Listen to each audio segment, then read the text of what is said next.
The death of Absalom. 2 Samuel chapter 18. And David numbered the people who were with him and set captains of thousands and captains of hundreds over them.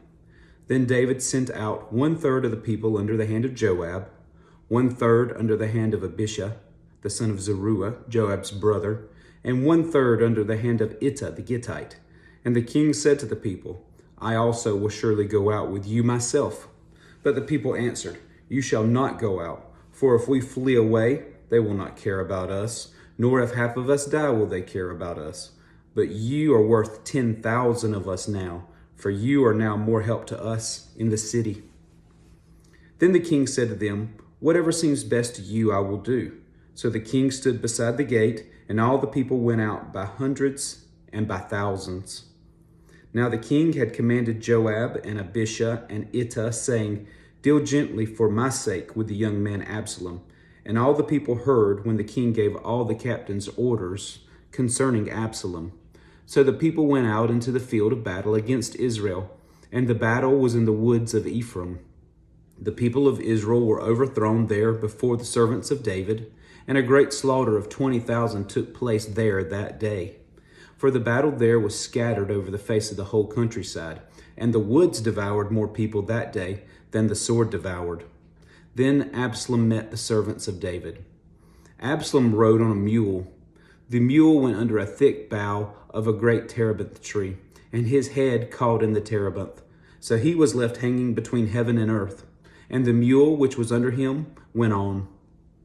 Now a certain man saw it, and told Joab and said, I just saw Absalom hanging in a terebinth tree. So Joab said to the man who told him, You just saw him? And why did you not strike him there to the ground? I would have given you 10 shekels of silver and a belt. But the man said to Joab, Though I were to receive 1,000 shekels of silver in my hand, I would not raise my hand against the king's son. For in your hearing the king commanded you and Abishai and Ittai, saying, Beware lest anyone touch the young man Absalom. Otherwise I would have dealt falsely against my own life. For there is nothing hidden from the king, and you yourself would have set yourself against me. Then Joab said, I cannot linger with you. And he took 3 spears in his hand, and thrust them through Absalom's heart while he was still alive, in the midst of the terebinth tree. And 10 young men who bore Joab's armor surrounded Absalom, and struck and killed him. So Joab blew the trumpet, and the people returned from pursuing Israel, for Joab held back the people. And they took Absalom and cast him into a large pit in the woods, and laid a very large heap of stones over him. Then all Israel fled, everyone to his tent.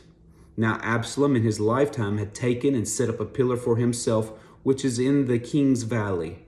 For he said, I have no son to keep my name in remembrance. He called the pillar after his own name, and to this day it is called Absalom's monument. Then Ahimaaz, the son of Zadok, said, Let me run now and take the news to the king, how the Lord has avenged him of his enemies. And Joab said to him, You shall not take the news this day, for you shall take the news on another day. But today you shall take no news, because the king's son is dead. Then Joab said to the Cushite, Go, tell the king what you have seen. So the Cushite bowed himself to Joab and ran. And Ahimaaz, the son of Zadok, again said to Joab, But whatever happens, please let me also run after the Cushite.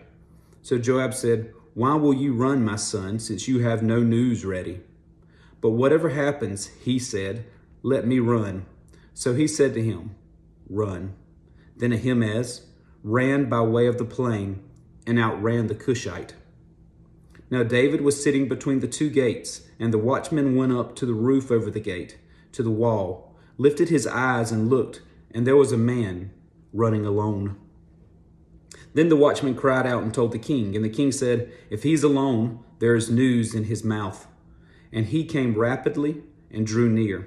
Then the watchman saw another man running, and the watchman called to the gatekeeper and said, There is another man running alone. And the king said, He also brings news. So the watchman said, I think the running of the first is like the running of Ahimaaz, the son of Zadok. And the king said, He is a good man and comes with good news. So Ahimaaz called out and said to the king, All is well. Then he bowed down with his face to the earth before the king and said, Blessed be the Lord your God, who has delivered up the man who raised his hand against my lord the king.